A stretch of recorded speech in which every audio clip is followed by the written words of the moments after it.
اس کی زندگی کا حاصل ہے تو مجھ جیسوں کو ہتھیار ڈالنے ہی پڑتے ہیں.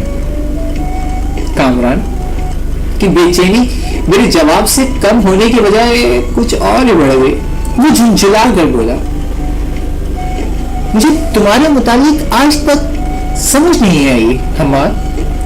تم نے اس ایک لڑکی کے لیے زمانے بھر سے بغاوت مول لے لی, سارے گھرانے کی مخالفت ہو گئے, باوجود تم اپنی جگہ ڈٹے رہے. کیا کچھ نہیں سہا تم نے یار, کیا کچھ نہیں سہا تم نے؟ باپ کے تانے سنے, ماں تمہارے پیچھے روتی رہی, گھر چھوٹ گیا, پھر یہ کہ تم نے دست برادری کا اعلان کر دیا کہ میں بالکل تنہا ہوں, چھوڑ دو مجھ کو. میرے لبوں پر کمزور سے مسکراہٹ ابھر آئی. شاید زمانوں کی سختیوں نے مجھے احساس دلا دیا تھا کہ محبت صرف ایک بے وقوفی ہے. اپنے گھر کا عیش و آرام چھوڑ کر صحراؤں اور جنگلوں کی خاک چھاننے والے صرف احمق ہوتے ہیں اور کچھ نہیں. حماد صاحب. کامران صوفے سے اٹھ کر میری جانب آیا اور میرے کاندھوں پر ہاتھ رکھ کر جھک کر میری آنکھوں میں آنکھیں ڈال کر بولا, میں تمہیں 6 سال کی عمر سے جانتا ہوں مسٹر حماد.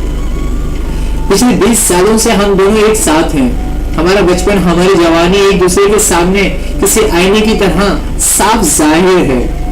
تمہارا شمار بھی انہی احمقوں میں ہوتا ہے جو گھر کا نرم بستر چھوڑ کر در بدر کی تپتی ریت چھانتے پھرتے ہیں. اس وقت تم تھکے ہوئے ہو, میں نے کامران سے کہا. ہم اس موضوع پر بعد میں بات کریں گے. کامران مجھے تھپکی دیتا ہوا اپنے کمرے کی جانب بڑھ گیا. میں وہیں آرام کرسی پر کھڑکی کے سامنے بیٹھا. باہر سناٹے میں درختوں کی ٹہنیوں سے جو برف کے بوجھ سے بھاری ہو کر جھکی ہوئی تھی, برف کی گرنے کی مخصوص دھک دھک آوازیں سنتا رہا. باہر آسمان سرخ انگار ہو چکا تھا اور یہاں اندر کمرے میں آتش دان میں جلدی لکڑیوں کے چٹکنے کی آوازیں اور دیوار پر لپکتے شوروں کے ساتھ رات ڈھل رہی تھی. اور میرا ذہن ماضی کے دریچوں کو پھلانگتا ہوا 2 سال پہلے کی اس شام کی یادوں تک جا پہنچا جب میری پہلی ملاقات ایمان سے ہوئی.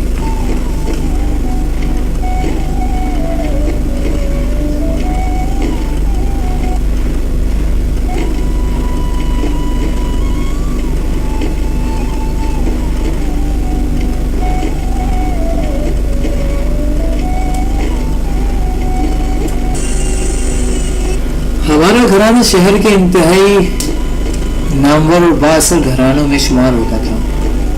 بابا بطور کمشنر ریٹائرڈ ہونے کے بعد باپ دادا کی وسیع و عریض زمینوں کے انتظامات سنبھالتے تھے, پر یہ بات بھی پکی ہے کہ وہ کبھی پکے زمیندار نہ بن سکے اور ان کے اندر چھپا ایک سخت بیوروکریٹ ان کی شخصیت پر ہمیشہ سے نمایاں اور حاوی رہا. امی خود ایک بہت بڑے زمیندار کی بیٹی تھی اور ان کے اندر پڑھی لکھی جاگیردارنیوں والی تمام خصوصیات موجود تھی. انگلش ادب ماسٹرز بھی ان کا کچھ نہیں بگاڑ پایا تھا. ہم 3 بھائی اور ایک بہن تھی. ہمارا خوشحال گھرانہ تھا.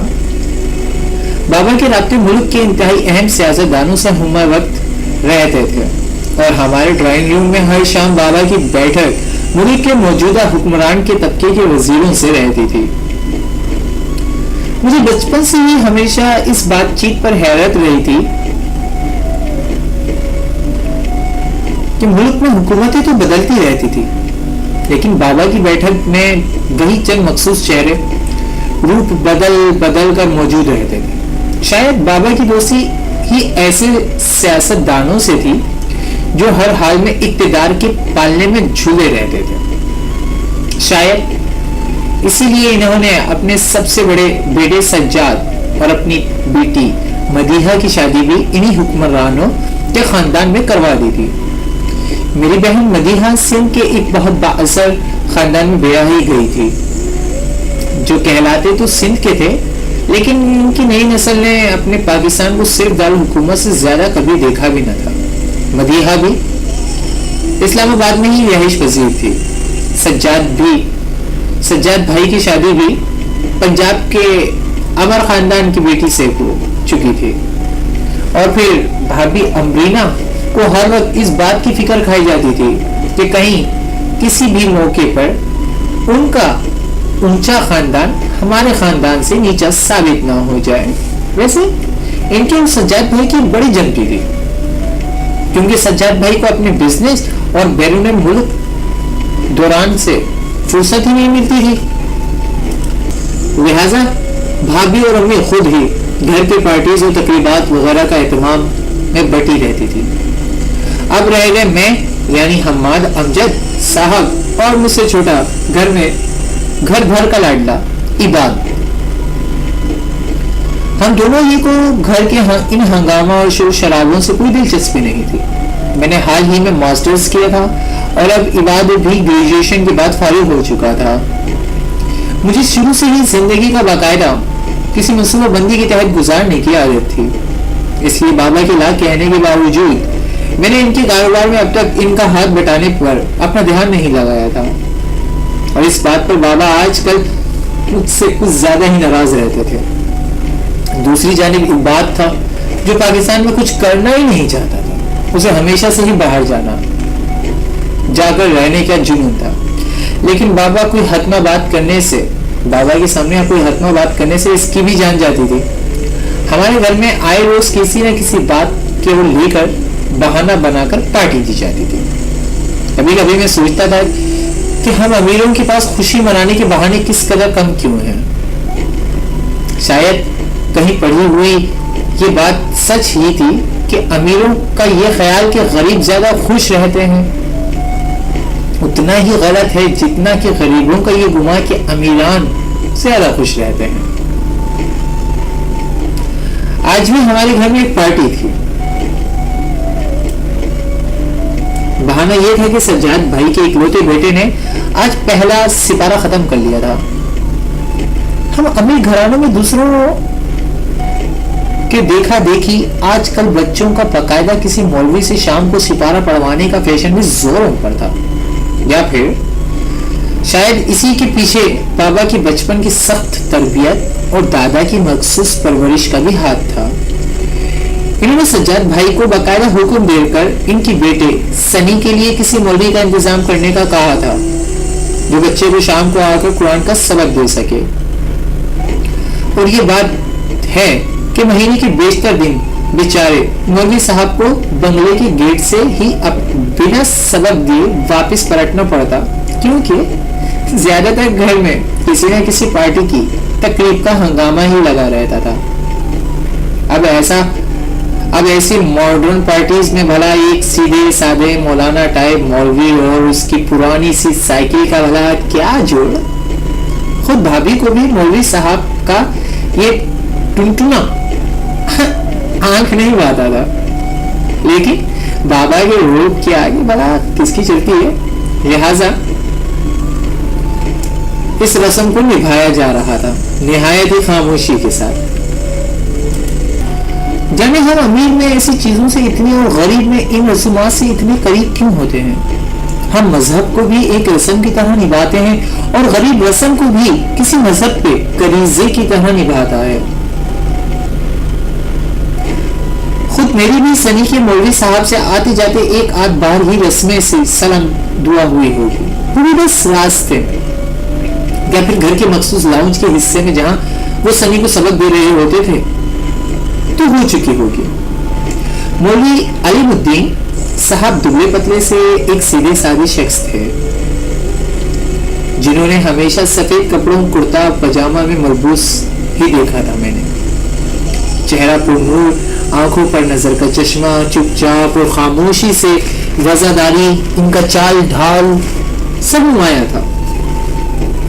ہمیشہ سر اور آنکھیں جھکا کر بات کرنے والے, اپنی پرانی سائیکل پر شام 4 بجے نہایت پابندی سے آم موجود ہوتے اور نوکر جہاں انہیں بٹھا دیتا وہیں چپ چاپ خاموشی سے بیٹھے رہتے اور سری کے نیچے آنے کا انتظار کرتے. مجھے اس بات پر بھی ہمیشہ حیرت رہی کہ سنی بہت شرارتی بچہ تھا، ان کی کاپی میں کیسے آ گیا، کیونکہ باقی ٹیوشنز کی جو درگت وہ بناتا تھا اس کا مظاہرہ میں کئی بار دیکھ چکا تھا، لیکن خلاف توقع مولوی صاحب کے سامنے وہ بڑا ادب سے بیٹھا رہتا تھا۔ میں نے ایک آدھ بار آتے جاتے سنی کو مولوی صاحب کی نظر بچا کر اکسانے کی کوشش بھی کی تھی، لیکن اس پر کوئی اثر ہی نہیں پڑتا تھا، اور شاید یہ سنی کی ہی فرمائش تھی کہ آج کی پارٹی جو خود سنی کی ہے، پہلا پارہ ختم ہونے کے اعزاز منعقد کی جا رہی تھی، اس میں اس کے استاد یعنی مولوی صاحب کی شکر لازم تھے، ورنہ اس نے گھر بھر کو دھمکی دے رکھی تھی کہ وہ خود بھی پارٹی میں نہیں آئے گا اور نہ ہی اپنے ماما کی پسند کے کپڑے پہنے گا۔ امی اور بھابھی سنی کی اس فرمائش پر کافی جذبہ زد تھیں۔ بھلا اس ماڈرن پارٹی میں جہاں شہر بھر کے بیگمات اپنے پالتو نما شوہروں کے ساتھ زرق برق لباسوں، نئے ڈیزائن کی جیولری سے لدی پھندی لمبی کاروں اور عالی شان گاڑیوں میں تشریف لائیں گی، ایک لمبی سی سفید داڑھی والے اس غریب سے بزرگ کی جگہ کہاں بنتی تھی؟ مخمل میں ٹاٹ کپڑے ہوئے۔ لیکن سنی کی ضد کے آگے آج تک کسی کی چلی ہے جو آج چلتی؟ آخر کار گھر کی خواتین کو ہی ہار ماننا پڑی، لیکن اب مسئلہ یہ درپیش تھا کہ گھر کے خاص نوکروں نے کل ہی مولوی صاحب کو اس تقریب کی وجہ سے آج کوٹھی آنے سے منع کر دیا تھا، لہٰذا ان کے آنے کا کوئی امکان بھی نہ تھا۔ سنی کے آنسو پھر سے ٹپکنے لگ گئے۔ آخر بابا کے خاص ڈرائیور شاکر سے پتہ چلا کہ اسے مولوی صاحب کے گھر کا پتہ معلوم ہے، کیونکہ پہلے وہ بھی شہر کے اسی پرانے محلے میں رہتے تھے جہاں مولوی علیم الدین اب تک رہائش پذیر تھے۔ تو یہ پایا کہ شاکر جا کر مولوی صاحب اور ان کی فیملی کو بھی باقاعدہ تقریب میں آنے کی ان کو ساتھ لے کر آنے کی دعوت دے۔ امید کرتا ہوں کہ آپ کے معیار پر اتر رہی ہوں میری کہانی کا دوسرا پارٹ میں یہاں اختتام کرتا ہوں۔ کہانی کا تیسرا پارٹ انشاءاللہ بہت جلد آپ کے سامنے ہوگا۔ آپ کا اپنا دوست، آپ کا سب کچھ، آپ کی زندگی جمیل۔